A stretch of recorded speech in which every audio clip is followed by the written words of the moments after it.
I'm very excited because I get to introduce some really amazing people. I think we're going to begin with Nancy Lee Bentley, and I'm going to tell you a little bit about Nancy. Um, I mean, everybody's so amazing that you're going to be blown away. Nancy I have several pages here. She's known as the gutsy lady. And you always say that gutsy lady, that's Nancy.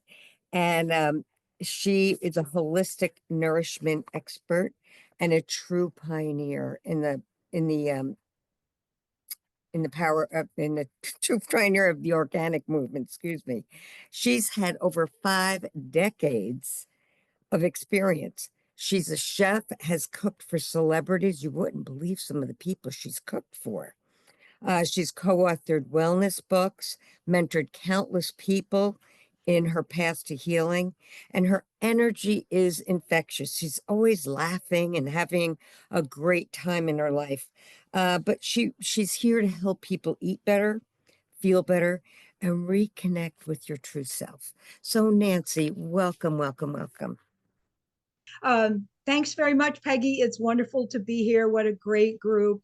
So grateful for this coming together here and the connections we're making and helping people with. So thank you for doing this. Oh, not at all. I'm going to be starting with your questions, and if you give me just Okay. a moment, I'll pull them up. Um, what I have. Let me see here. Sorry. Okay. Um, Forgive me. I had this all set up. Oh, that's all right. We know about tech. That's tech is our challenge. We I just have know, to, I know. You know, right? it's funny. I had everything so organized here like I usually do, and of course, when it comes time, there's always a glitch somewhere. But you had given me some wonderful ideas to question you, and I'm excited about that, and I'm just looking for your questions here. Well, I kn- actually, what we were talking about and what we and Marina and I talked about in our recorded interview was about how crazy this world is now, how yes, wild, it's just how chaotic and crazy and stressful it is. So here's the question. Everybody is like, I don't know anybody that's not really stressed now, what, no matter what. And it's an opportunity, certainly. However, how do we, how can we actually maintain and be healthy and sane in this kind of a world? And what I was saying, one of the questions I get with clients a lot is like, okay, well, things are such a mess now, and things are so stressful anyway. Does it really matter what I even eat? Right? Isn't that exactly. sound familiar? Because it's like, oh, well, I can't, it's such a mess. I can't. But the thing is, so the question is, does it really matter what I eat? And, really, I mean, I think if we listened to our bodies more, we would get more of an answer. But, we're very distracted by what's going on outside and in the world and everything, getting pulled into that. But, the reality is that we're all dealing with the same stuff, whether you're in Russia, like Marina in Siberia, or whether you are here in the States or in North America, whatever, we're all dealing with the same thing. So, what can we do to make it through this? Just, yeah, admitted transitional time, crazy time.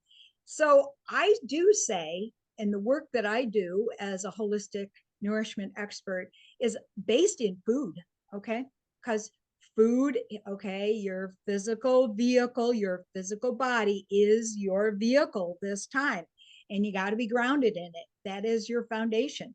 You have to put fuel in your car, only we have a little more definitive requirements for food, for fuel, meaning we need a variety of foods.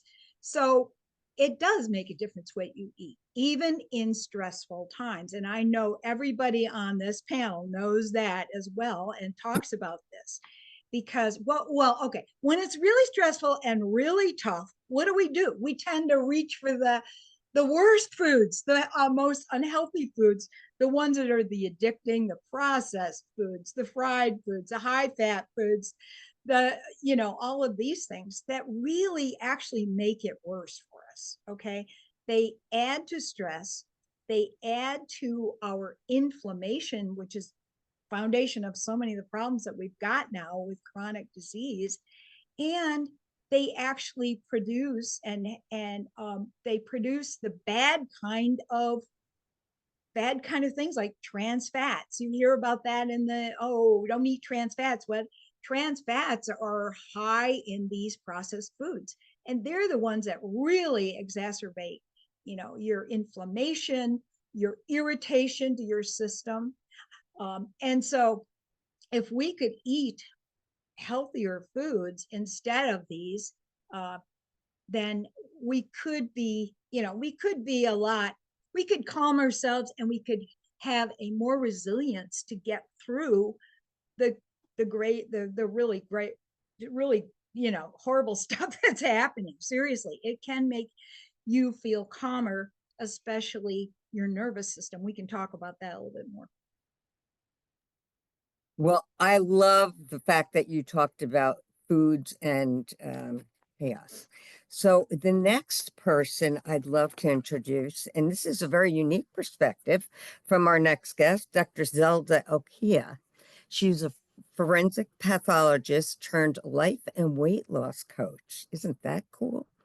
Known for saying she's transitioned from death into life, Dr. Zelda brings powerful insight from decades of examining the causes of death to now helping people make life-affirming choices. Her personal journey with weight gain and transformation gives her coaching relatable, compassionate edge with her deep understanding of how decisions impact our health. Dr. Zelda is on a mission to show how incredible life can be when we take control of it. So welcome, Dr. Zelda. And I think you're also known as Dr. Z, correct? Thank you. Thank you, Peggy. Thank you, Cindy. Thank you, everyone. Oh, Yes, Dr. Z, aka Dr. Z.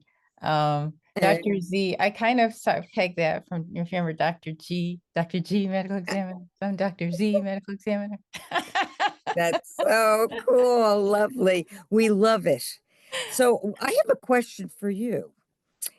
As a busy woman, we are already doing the balancing act between work and family and so many other responsibilities. How does intermittent fasting make life easier, not harder? And I think there's a lot of people who are dying to hear your spin on it. Thank you. Thank you. Yes. And you do mention intermittent fasting. I do have a book coming out, Intermittent Fasting for the Busy Professional Woman, because I'm a busy professional woman. And I want to say, Dorina, intermittent fasting does not take away from you sitting at the table with your family. You might just choose not to eat. And it'll probably promote a discussion about why you're doing that. And it doesn't have to be accusatory or say that anybody's doing anything wrong. You could simply say, I'm choosing not to eat because it makes me feel better, something like that. So keeping the focus on yourself and not on others. But yes, that is a very common theme, is like, is this how to make this? That's why I wrote the book. So I'm like, intermittent fasting really does make life so much easier. And I am a testament to that. Prior to intermittent fasting, and even prior to me losing my weight, I used to always be thinking about food, what I'm going to eat, when I'm going to eat. I would eat cereal in the morning. 2 hours later, I'd be at work, but I'm getting hungry again. So then I'd have to think, oh, I want to eat something. And then I would go and get a snack or a coffee, put sugar. That was before all of my sugar and flour and all of learning more about health. And then I would get a snack, mid-morning snack, and then I would go for lunch at the cafeteria, at the hospital cafeteria, which always doesn't have the healthiest choices. Usually some carb heavy thing. And then a couple hours later, I'm hungry again. And then at the end of the day, I'm tired, but now I got to think about what am I going to eat? Now, granted, I was single most of the time. I was a late bloomer. I got married at 47. So yes, there is hope after after 47, you can still get married. Anywho, so I was spending a lot of time and mental energy thinking about food. And when I first started my, I worked with, I didn't even, actually, I was listening to her podcast. I was listening to a podcast of my mentor coach, and she's the one that inspired me to become a coach. I trained under her program. But I remember her saying, really thinking about and cutting out sugar and flour. And I was like, but cereal is all made in flour. How am I going to stop eating cereal? Well, then there was intermittent fasting. And I was like, oh, I don't even have to eat breakfast. Oh, that gets rid of that right there. So with me, intermittent fasting has been much easier to manage because I only deal with 2 meals, and even sometimes only the 1 meal. Lunch is my biggest meal, and then I may decide to have a lighter dinner. So I can still have dinner with my family. And I also love the flexibility of fasting because some days my husband, we like to meet with other family members, usually around brunch. So 10, 11 o'clock. I normally don't eat till maybe noon or 1. But on those days, if I know it's coming up, I may decide to eat, have dinner, my dinner the night before, have that earlier, and then I'll start my eating window earlier on that day so I can still be there and enjoy being part of the family. So that's what another thing that I enjoy about it. But there's actually less meal prep with intermittent fasting because I already know ahead of time what I'm going to eat. Now, I do tend to kind of eat the same thing, but if I have fewer decisions about what I'm going to eat, that also gives me more time to spend researching what other foods might I like to experiment with and try, and what spices I can add to my meals too, and how can I improve, if I'm working out, which I do work out now, and I'm working on strength training, right? Because that's so important as women. As we get older, we want to maintain our muscles, and our ability to do things and prevent hip fractures and those type of things. And so it's important to make sure that I'm getting the proper nutrients, and it is possible to get the proper nutrients even while you're following an intermittent fasting plan. And that's why nutrition is so important while you're pursuing intermittent fasting. So that's some of the ways that actually intermittent fasting makes life easier and not harder for busy professional women who are juggling family and work responsibilities. Thank you very much. Oh, Dr. Z, that's so interesting. I know a lot of people are going to be waiting for that book to come out. So you got to keep us in tune.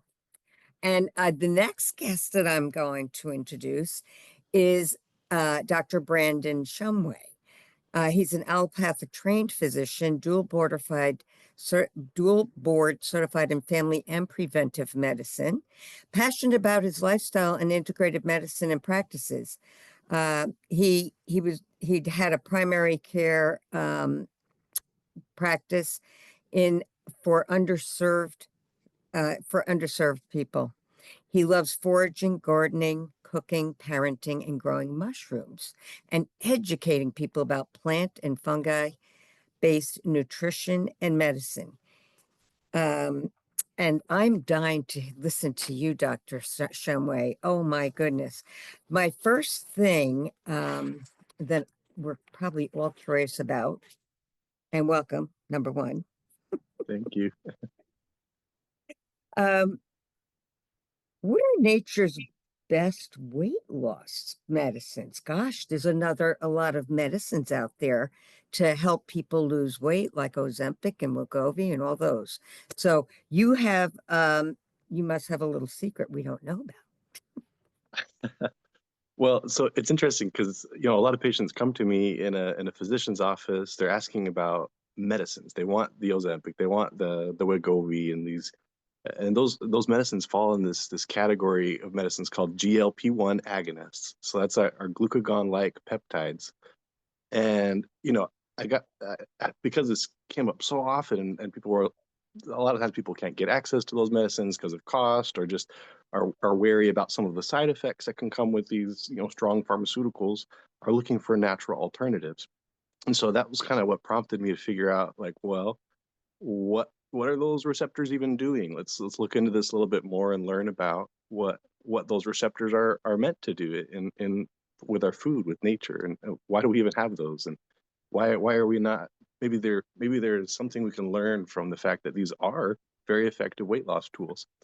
So I was like, all right, so let's figure out, are there other things that are being used to do the same thing? And the first studies that I ran into, there was this product called Callow Curb that was it's made from hops. Hops is the herb that they use to like flavor beer, but it's also been used in herbalism or herbal medicine for thousands of years. Has some cool like hormonal effects, but one of the things is it's just intensely bitter. So if you've ever had hops, it's a very bitter herb. And we kind of know instinctively, like if you taste something that's bitter, it's not very appetizing. It feels like, oh, I don't want to eat a whole lot now because of this bitter taste in my mouth. But there's something physiologic that's happening when we intake bitter plant compounds, and it does the same thing that those GLP-1 agonists like Wegovy and Ozempic do. So it's very interesting to me as we see this kind of shift in our food system. We've just kind of over the years and over the centuries of selecting foods, we've been selecting out the bitter compounds out of our foods. And a Brussels sprout today is not the same thing as a Brussels sprout from 40 years ago, because we've just been selecting for sweeter and sweeter varieties of these foods, and we take out all these medicinal bitter compounds. And then we add all the sweeteners. So sugar does the opposite of the glucagon-like peptides, and so they cause obesity. So a lot of the obesity that we see in America is because of sugar. But we're also, there's at the other end of that spectrum is we're also losing these bitter medicinal plant compounds, and it's not just hops. So that was just one of a lot of the research that's done is around these specific products, and I have no association with them, but as I was training in herbalism, I started to realize there's a lot of bitter herbs. There's a lot of bitters that we can use. And probably the most accessible ones are just leafy green vegetables. A lot of leafy green vegetables still have some of that bitter taste, especially ones like arugula or parsley. If you go out on your front lawn, you might just find some dandelion. That's a wonderful, bitter herb, and it's also very medicinal. But these are nature's medicines. These are the things that our ancestors had a lot more of in their diets. And so as we're kind of reducing our intake of sugar and reintroducing things like these leafy green vegetables and bitter plants that come from these wild tasting foods, we get a lot of that same effect. And the difference between that and the pharmaceuticals is it just lasts for a few hours, so people get their appetites back. You're not suppressing it for like a week at a time, and so you're not causing some of like the problems and the side effects that come with those types of medicines. So you can listen to your body and have this more adaptive relationship with food, and as we relearn how to include those bitter compounds into our lives, into our food, then we can kind of restore that balance. This is so fascinating. Boy, everybody's going to want to ask you like a million questions. The next guest, thank you. I can't wait till we come back for all these other questions here. I am very privileged to introduce Cindy and Olson. And Cindy is the founder of the Natural Health Collaborative, which is representing all of us.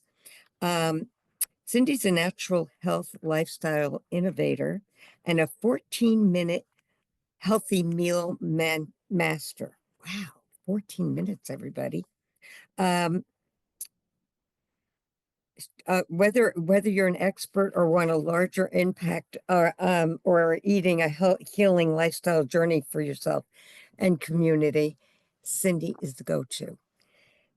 She's an author, speaker, course creator, relief specialist, and the 14-minute meal may 14-minute healthy meal maven. Say that 10 times fast. Whose expertise helps you find healthy foods quickly for your personalized wellness. Save time, save money, and your health while creating delicious and healthy meals that fit easily into your busy life. Oh my goodness, we surely need you, Cindy. So privileged to introduce you. Well, thank you very much. We have some really good questions here. How can you have one good meal a day really quickly? So I didn't think that anyone in the country had a question, and that's what's for dinner.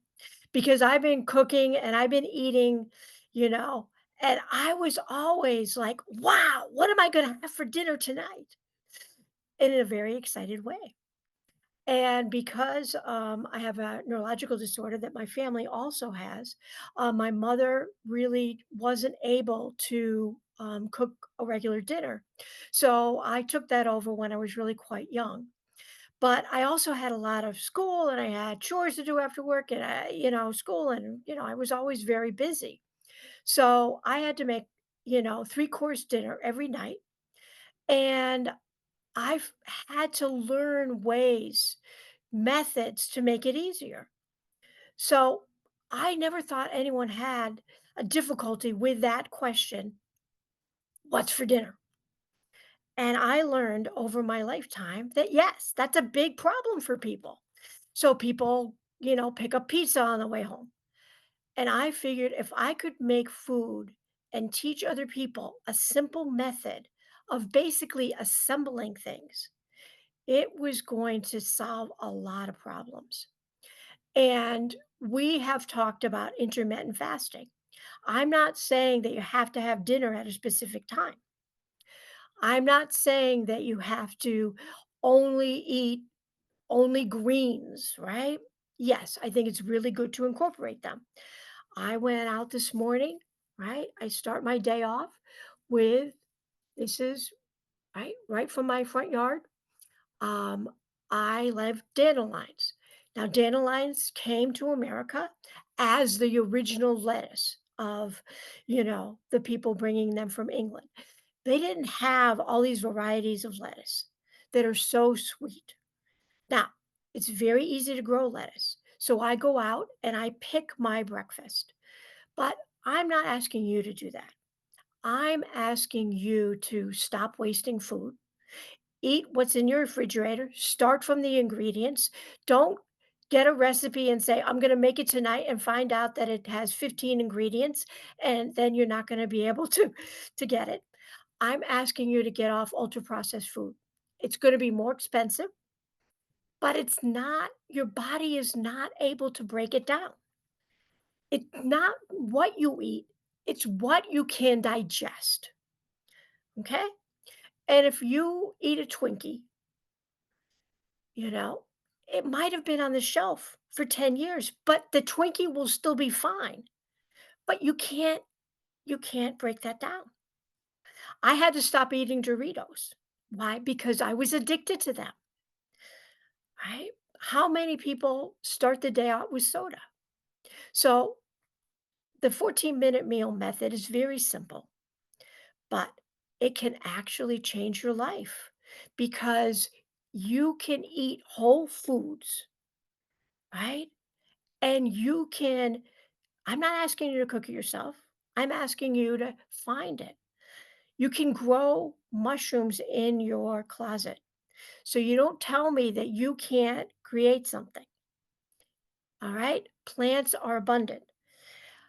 I give away hundreds of nasturtium seeds, but I also use the green nasturtiums like I would use any kind of caper. It's a good substitute. I use the leaves for pesto. So there's lots and lots of things that you can learn. I'm not asking you to do it all at once. I'm asking you to end eating processed, ultra processed food, which is expensive and not helpful. I'm asking you to use takeout less. And I'm also asking you to make one change at a time. Don't try it all at once. You know, we all know what we need to do. Don't be confused by the latest food fad. Remember when kale was a thing? Well, kale is still a thing, but you can find out what your body likes. So I say start with a flour. If you've never eaten a flour before, first of all, find out where that flour has been. All right. You want to make sure that it's in a healthy place, right? And you also want to just take one petal. Okay. Eat it, experience it, wait 20 minutes, see how you feel. Okay. And you really have to make sure you know how to identify. And most people know you can eat rose petals, right? But you're not going to want to go to a public garden necessarily and eat rose petals because you don't know if they've been sprayed or not. So you need to know whether they've been sprayed by our friends, the dogs, or with pesticides, fungicides, and herbicides. So think about eating widely and making it simple for yourself. Oh, Cindy, we're learning so much from you. Wow. But to watch you eat a flower is really fun. I have not done that yet.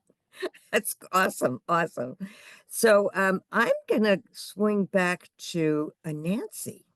I'm going to ask her another question. And that is when we were talking about the kinds of foods that can help you get better from the stress or make it worse, which is interesting. So tell me what kind of foods are, or what some of the foods that can reduce stress, calm your nervous systems, and help you feel better.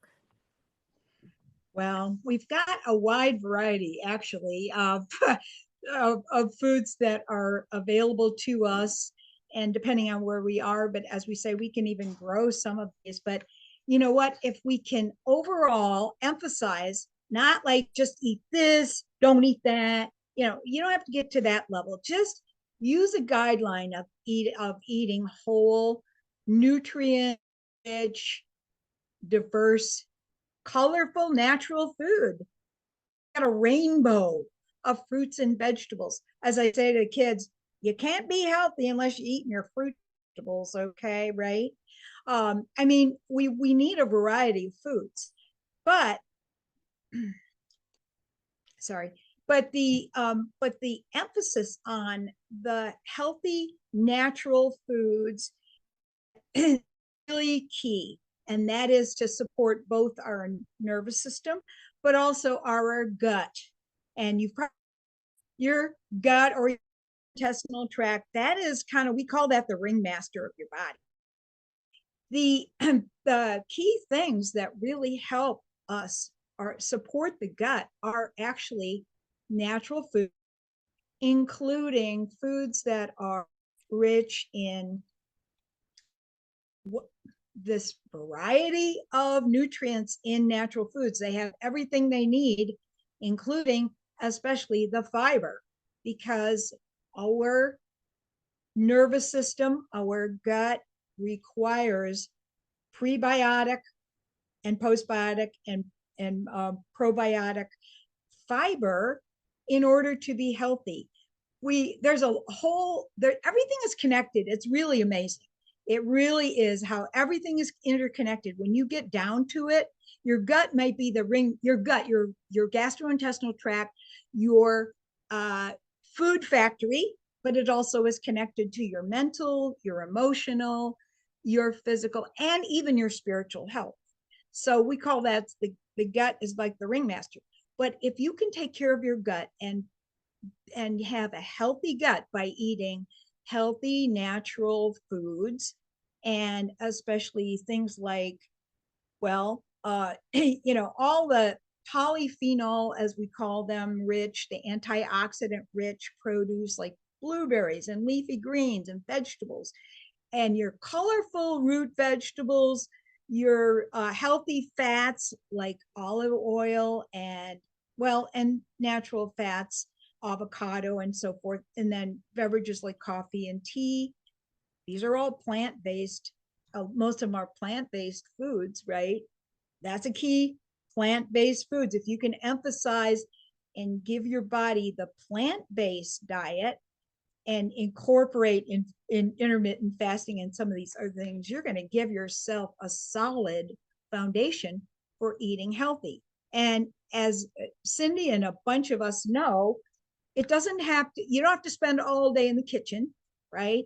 There's lots of ways to shortcut eating healthy. For example, I will make shakes in the morning and drink. I don't have, we want to be able to consume food when our system is in rest and digest mode. That's the parasympathetic nervous system, not the driving one. We have the list. I got to get this done, get the culture we're in, but resting and giving our body a break, an opportunity to digest food.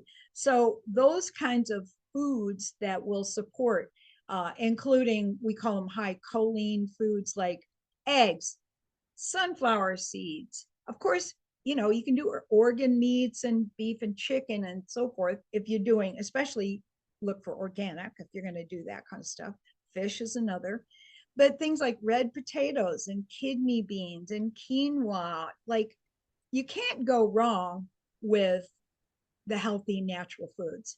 And there are ways, as we know as chefs and as nutritionists and practitioners, that there are lots of ways to get healthy food fast, and it doesn't have to be a big deal.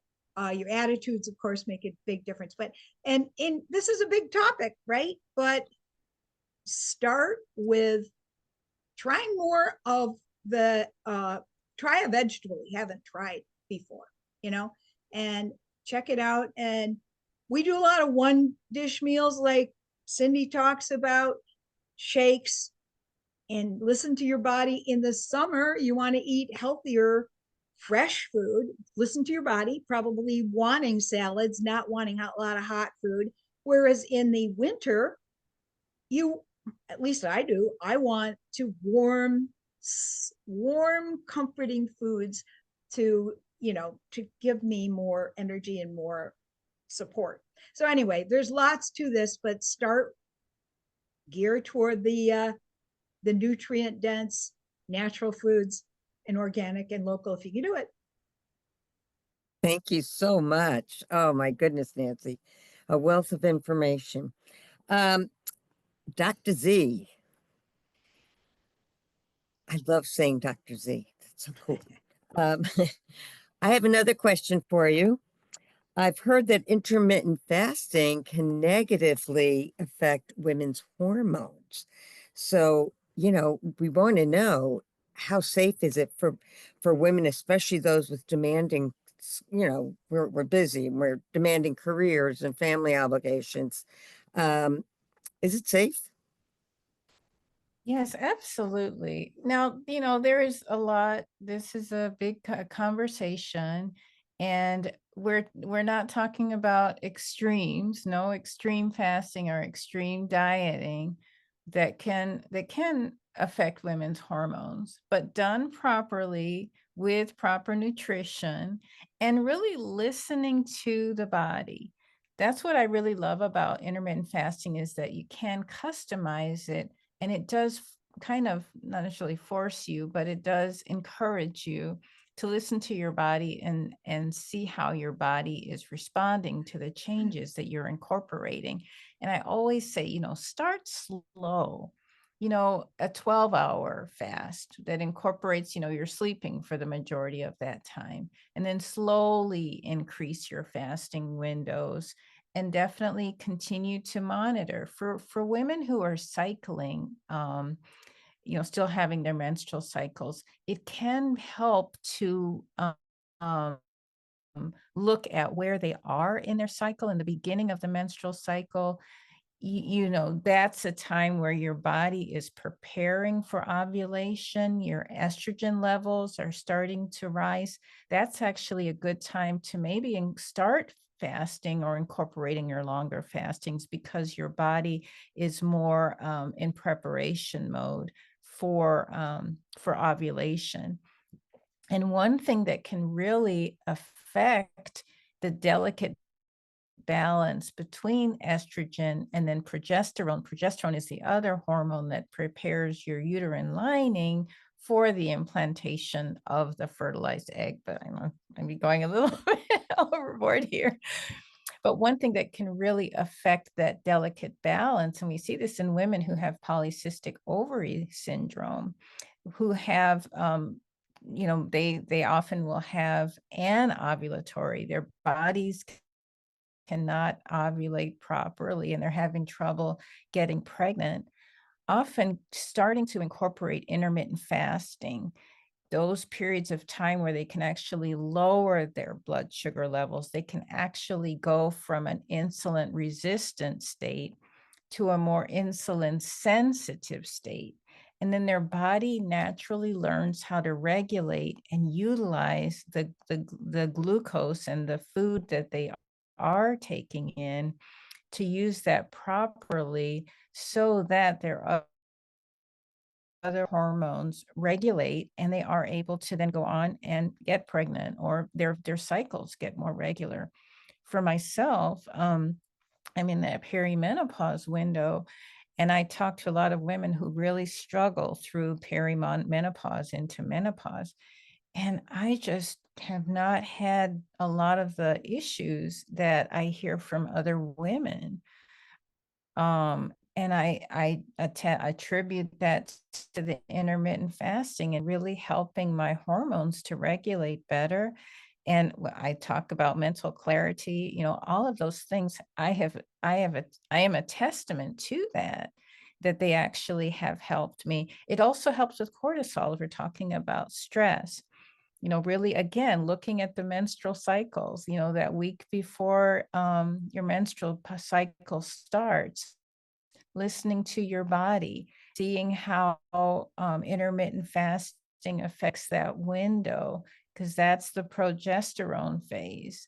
So what I like about intermittent fasting is that it does get you to tune more into your body. It can definitely help with hormone regulation, as well as helping you to cope with and manage the stressors that you do have in your life as a busy professional woman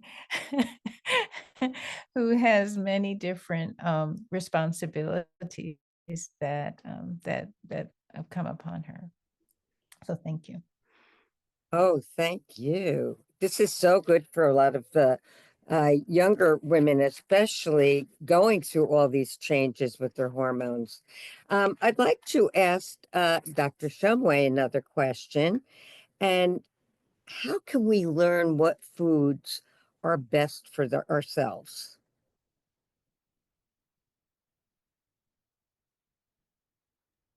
Thanks. You I are think that's a muted. great question. I think It it is. dovetails really well after what Dr. Z was saying. How can you know what's best for your body? You listen to it. And so along the lines of like hormones, and most people are familiar with 5 or 6 hormones that we know about, like estrogen, testosterone, cortisol, like thyroid, but there are hundreds of hormones. And hormones are just chemicals that are sending your body a signal for something. And there are so many different signals that our body is receiving and sending all the time.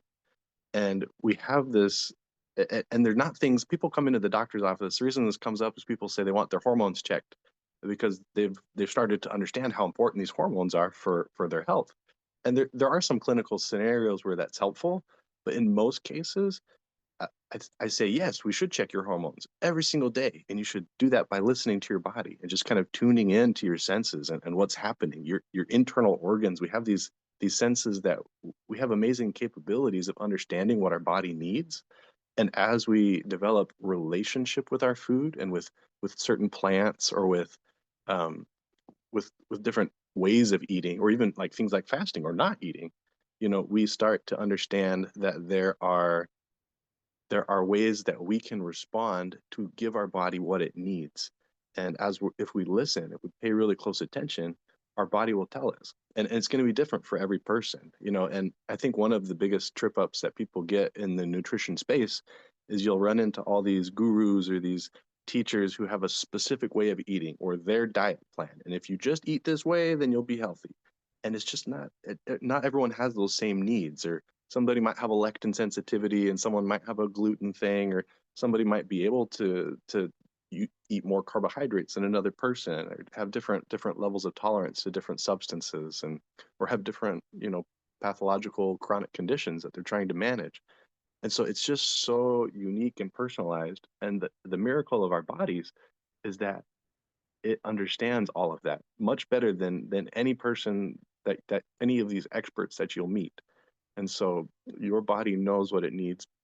And if you have a doctor who's good, they'll try to help you listen to your body better, so that they can and understand what it's saying, so that you'll be more articulate with symptoms. I get people all the time come in like, I got stomach issues. I'm like, can you be more specific? There's so much that could be going on there.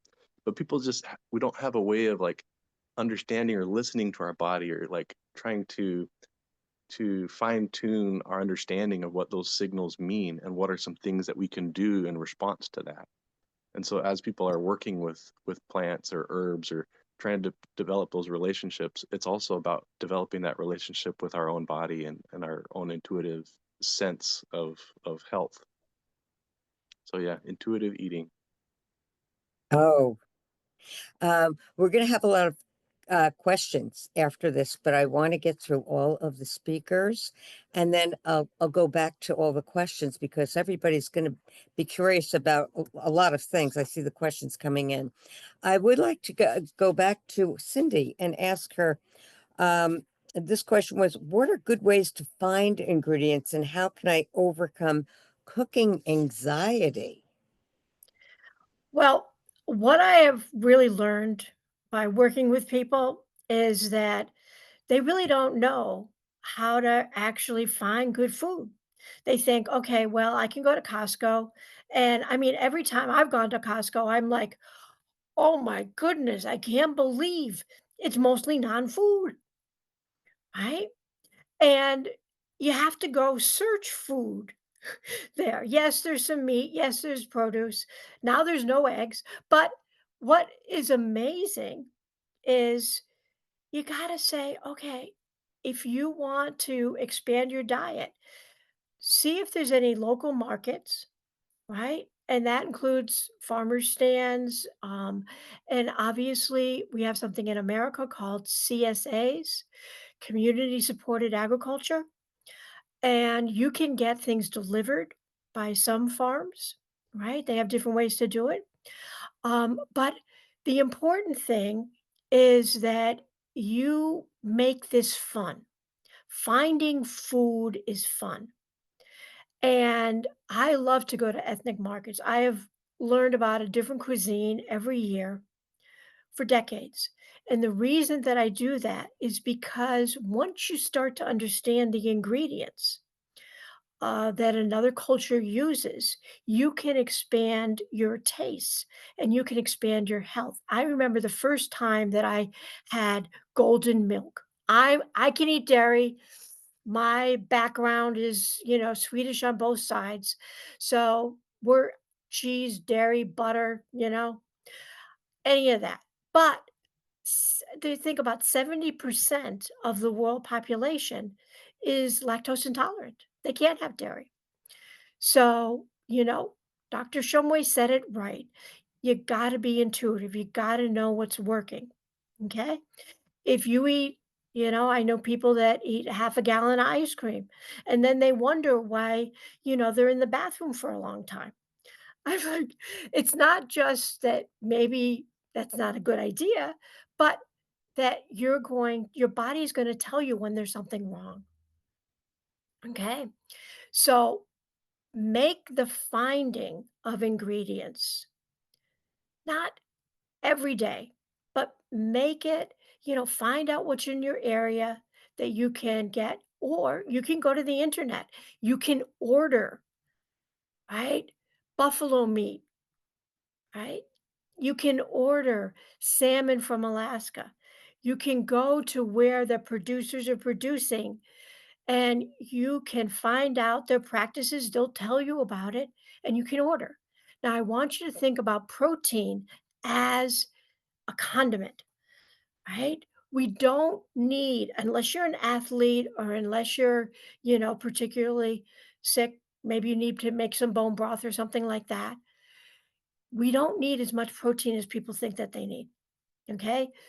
If you see a guy in a steak restaurant eating, basically over a pound of meat in one sitting, that's not necessary for his health.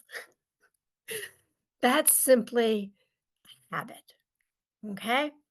So, what I'm saying to you is think about what you do on a regular basis, how you find the food. And that's the only kind of shopping that I do.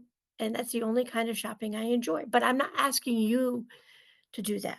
I'm asking you to find out local markets and you can share food with other people. So, someone, for example, is a gardener and has something that they have an abundance of. Get to know them. They're going to be happy. I don't have to have a lemon tree because so many people in my neighborhood grow lemons, right? Grow oranges, grow grapefruits. So, I say, I'll give you some lettuce if you give me what? But most people are just happy to share. That is such good information because I would imagine many people don't even think about that. Like, hey, you know, um, ask, share, barter, do whatever. We need to be I in am gonna, community, right? yes, So make yes, use of your neighbors. yes, absolutely. I'm gonna go back to I'm gonna go back to Nancy again. So Nancy, I'd like to ask you, what are some of the other ways or the things you can do to nourish yourself better, especially during these stressful times? Thanks, Peggy. Well, I always talk about I talk about food as important, but it's it's it's not just what we're eating or putting into our bodies, but what nourishes us. Okay. And we tend to think about nourishment as just as a food-based thing. However, if you realize that we were talking about everything is connected, your mental, emotional, spiritual, and physical are all connected, right? So whatever you're taking into your body is, yeah, is it nourishment or is it irritating you? Is it undermining your health? So therefore, I say that nourishment is as important as the food, and eating food is really important, but how you're nourishing yourself. And of course, a lot of times I joke around a lot, of course, play on words. Is it what you're eating or what's eating you that's part of your problem? Because we can tend to get eaten, a lot of time we get eaten up with our feelings and our thoughts and all that. So anyway, things like just again calming down your nervous system with that, as we call it, the vagus nerve, the gut connection thereof, allowing your body to relax and have more space. So breathing is good, but I mean, breathing's always good for being a human being. However, if you do things like box breathing, where you're rhythmic breathing in and out and holding it, meditation is a really key thing where you can calm your nervous system down and have more space and peace. Yoga, exercise, music, gardening, any, well, even sunning outside, massage. These are things I always talk about downtime, like the me to be time. I have to have time where I'm doing nothing. I have a to do not list. And I have to have time doing rituals and having some a schedule for yourself that of nourishing yourself is really, I think, is really important, because as they say, hey, when you're on the airplane, what do they tell you? Okay, if there's a problem, put the mask on yourself first, and then put it on and help your family members, your kids, or whatever. Taking care of yourself with these other things, even having relationships. This is where I say we need community, and it's not rocket science if we have community around food and nourishment and connecting with each other, just like sitting down at the dinner table together. It's not just about the food, but it's that connection. We are so hungry for connection. We're so hungry for disconnect is a big part of what's going on in the world. Anyway, so whatever, including singing, laughter. We do puzzles together and non-digital stuff as a family. And in the blue zones, they talk about ikigai. In other words, what is your purpose or your reason for living? Anytime you're plugged into that, that's going to be undermining, giving you more support and nourishment for your own health and well-being. Lots of things. Awesome. Awesome. Oh, that's so good. I am going to go back to Dr. Z. And this question is, how can intermittent fasting actually help the productivity?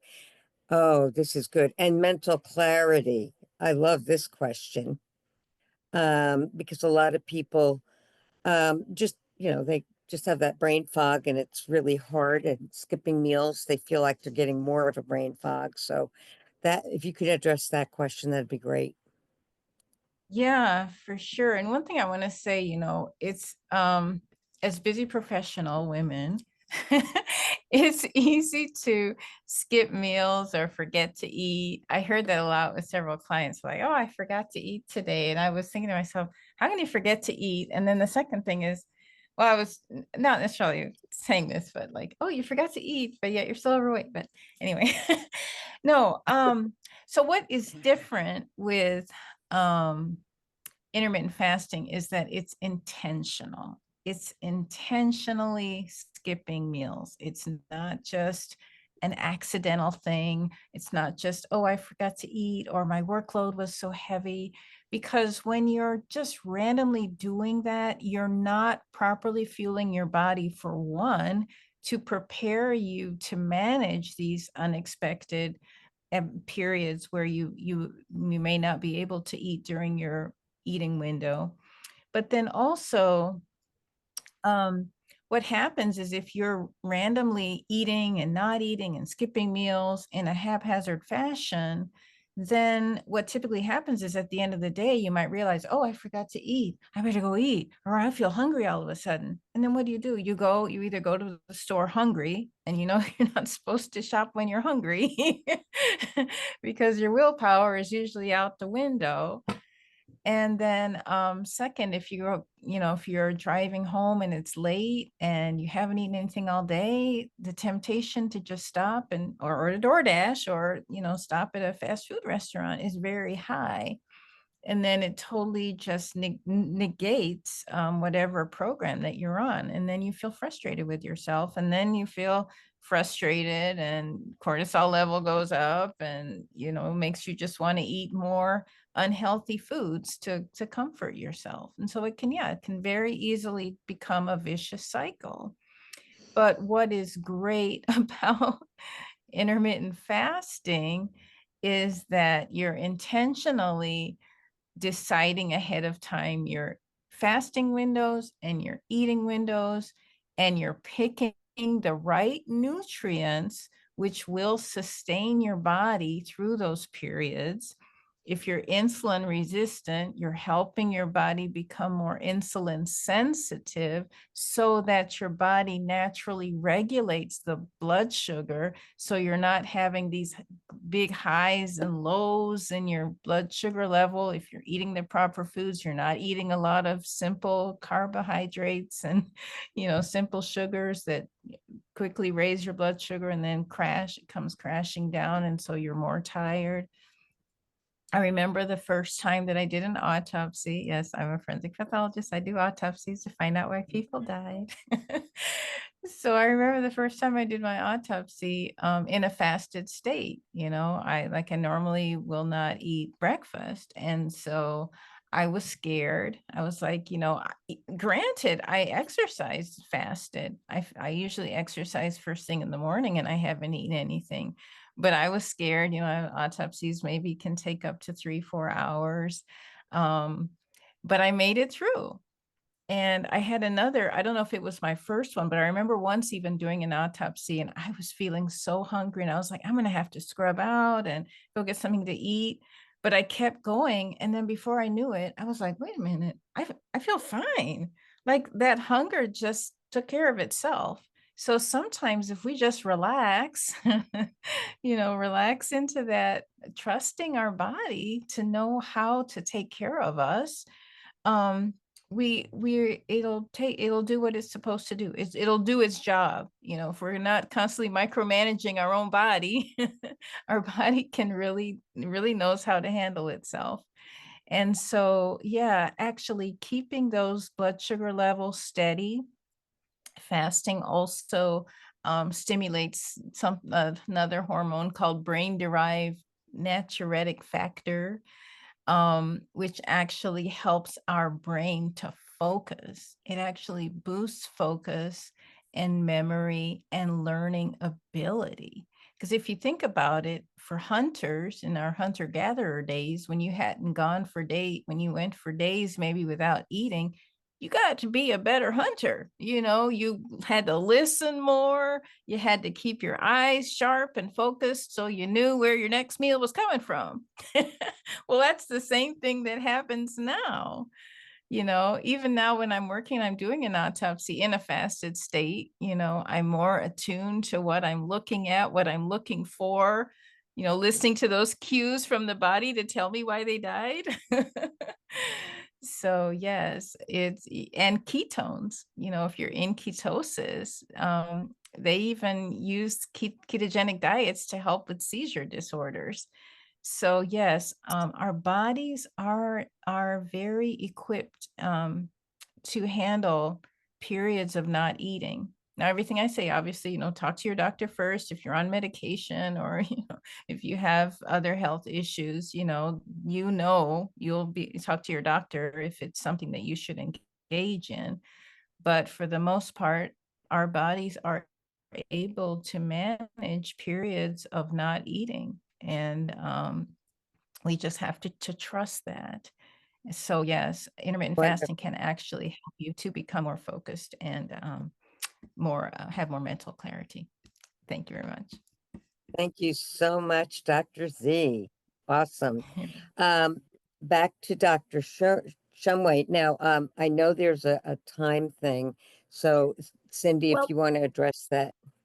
So we do have a time for about till 10 after that we will be able to ask general questions, and I think there's quite a few already in the chat. And I know that Dr. Shumway has been already working hard in the chat, trying to take to them. But I would like if we could collect some more questions, but there's one. Is it true that eating foods is better for our bodies than drinking our calories and shakes? Who wants to take that question?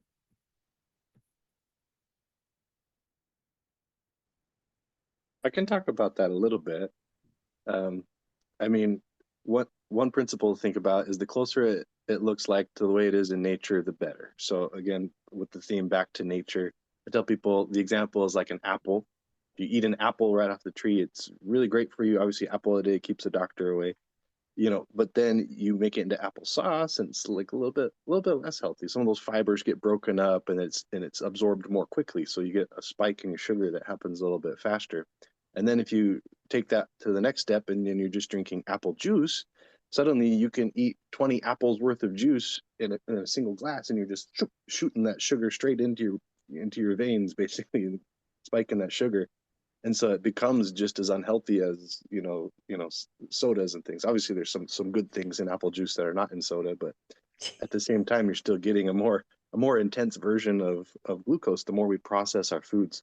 So in a similar way, when we blend everything up and we're already digesting it or pre-digesting it, it's absorbed very quickly and spikes our glucose more rapidly. I think of foods the way that they're packaged in nature as the extended release version of the medicines. So I want to suggest on the shake idea is a lot of people use them, but a lot of I see people adding soda to them as a healthy shake. I see people adding, so you got to really pay attention. If you just put, you're not dairy adverse, you simply put something together like a banana and some blueberries and some milk. That's not necessarily bad. But I also want to suggest that you still have to drink it slowly because people think, okay, well, now that I made the shake, I can just, gulp it down and then it's good. So yes, it helps pre-digest a little bit, but no, take your time with your food. So I say 10 minutes, basically 14 minutes from prep to plate, and then an hour to eat. Oh, that's a good idea. And also remember that your fibers are a key thing. And yes, fibers, when you making a shake, if you're making your own shakes, for example, as opposed to buying processed, commercial shakes, you're going to get more of that fiber. And even if it's blended down, your body breaks down your food anyway. But if you are eating and combining natural foods, like I make shakes out of nuts and seeds and fruit, okay, it still is the whole food and the peel and all of that stuff, but it has the fiber in it still, and it is, I do well with it, and I don't, as long as I've got a balance of food in there, it gets me through, and I don't, because I do better with that than if I'm in the running mode or in the work mode. I can't sit down and digest a meal, but I also, it's important, taking and allowing your saliva to mix with the food so that your digestive process is complete. So yeah, agreed.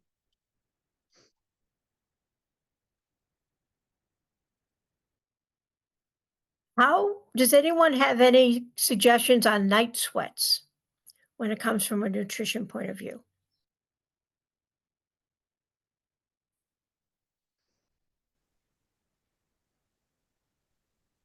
I mean, I'll just throw out there that it depends on what's causing it.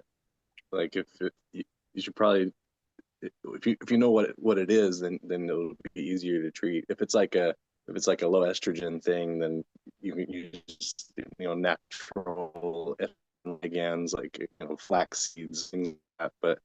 But if it's like other hormonal things like primrose might be better, but it just depends on why those night sweats are happening, or if it's like an infectious cause, heaven forbid, like tuberculosis causes night sweats too, and that would be a totally different treatment. But just trying to understand what the root cause of that symptom is important.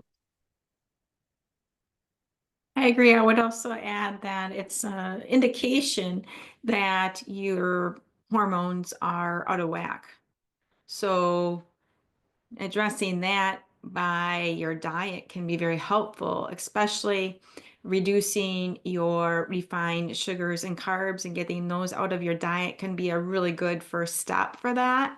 And then also, I would add looking to see where you are with your stress and how you're managing your stress in your life, because that is going to have a huge impact on your cortisol hormone. And that that will definitely make things worse for you if that's high when you're trying to sleep at night. So addressing the hormone issue. Mhm.